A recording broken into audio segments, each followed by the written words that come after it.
That's my quick comment. नमस्कार, मैं हूँ Rakhi Jain. Let's my quick comment में आपका स्वागत है।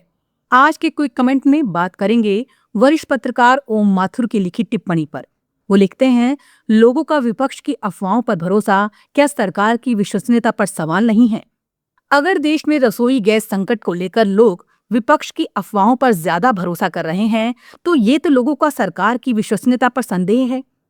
क्या सरकार ने लोगों में अपना भरोसा इतना खो दिया कि वो विपक्ष की अफवाहों को सच मान रहा है और देश के प्रधानमंत्री सहित मंत्रियों मुख्यमंत्रियों की इस बात पर भरोसा नहीं कर रहा कि देश में तेल और गैस का कोई संकट नहीं है? पिछले 3-4 दिन से देश भर से जो तस्वीरें आ रही हैं, वो इस बात को जाहिर कर रही हैं कि लोगों में डर है कि उन्हें गैस सिलेंडर मिलेगा या नहीं, और तब से वो सरकार के किसी भी भरोसे पर भरोसा नहीं कर रहे हैं। जब से सिलेंडर बुक कराने में शहरी क्षेत्रों में 25 दिन और ग्रामीण क्षेत्रों में 45 दिन का अंतराल किया गया है, ये डर और बढ़ गया है। कमर्शियल गैस सिलेंडर की सप्लाई बंद कर दी गई है। हो सकता है गैस एजेंसियों के बाहर खाली सिलेंडर लेकर कतार में लगे लोगों में ऐसे लोग भी शामिल हैं जिनके घरों में पहले सिलेंडर मौजूद हों, लेकिन भविष्य में आने वाली किसी भी परेशानी से निपटने के लिए वो खाली पड़ा दूसरा सिलेंडर भी भराना चाहते हों। लेकिन क्या सभी लोग ऐसे ही हैं? शायद नहीं। सरकार विपक्ष पर आरोप तो लगा रही है, लेकिन लोकतंत्र में विपक्ष की जिम्मेदारी यही तो है कि वो जनता को हो रही मुश्किलों के खिलाफ आंदोलन करे। वो ये तो कर नहीं सकता कि जो सरकार कहे वही विपक्ष माने और जनता से कहे। जब भाजपा खुद विपक्ष में थी, तब भी वो गैस की कीमतें बढ़ने और कमी होने पर इसी तरह आंदोलन कर कांग्रेस सरकार को घेरा करती थी। उस दौर की भाजपा नेताओं की आंदोलन की तस्वीरें आज भी सोशल मीडिया पर खूब शेयर की जा रही हैं। हाँ, हालात अलग हो सकते हैं, लेकिन संकट तो एक जैसा ही है। लेकिन मोदी है तो मुमकिन है कि दौर में लोग देश में सब कुछ हमेशा सामान्य ही रहने की उम्मीद भी तो करते हैं। आखिर उन्हें 2014 के बाद यही तो बताया गया है।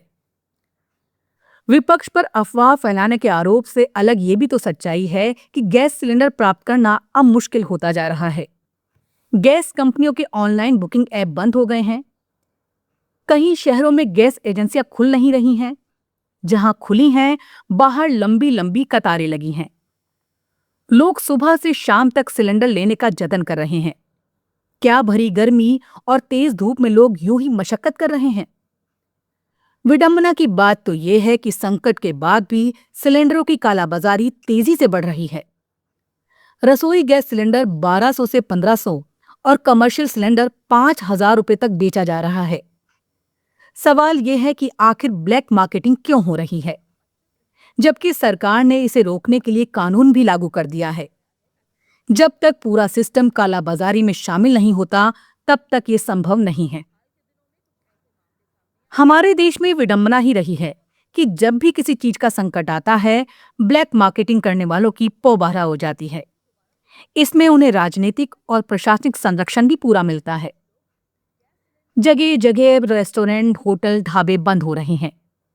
जिन व्यवसायों में कमर्शियल सिलेंडर काम आते हैं, उनमें संकट बढ़ रहा है।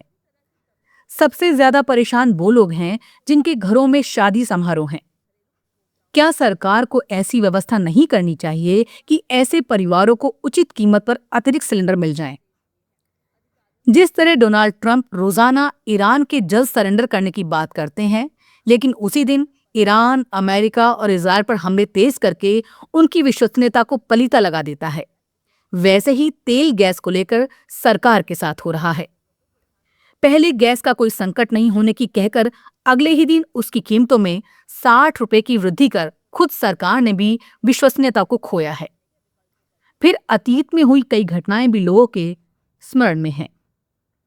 कुल मिला के ये संकट लोगों को परेशान कर रहा है, चाहे सरकार कितना भी कहे कि तेल गैस का कोई संकट नहीं है। आने वाले समय में क्या होता है, ये तो वक्त ही बताएगा। फिलहाल कोई कमेंट में इतना ही। देखते रहिए, सुनते रहिए लेट्स माइक। नमस्कार। आप सुन रहे थे let's mike more than radio.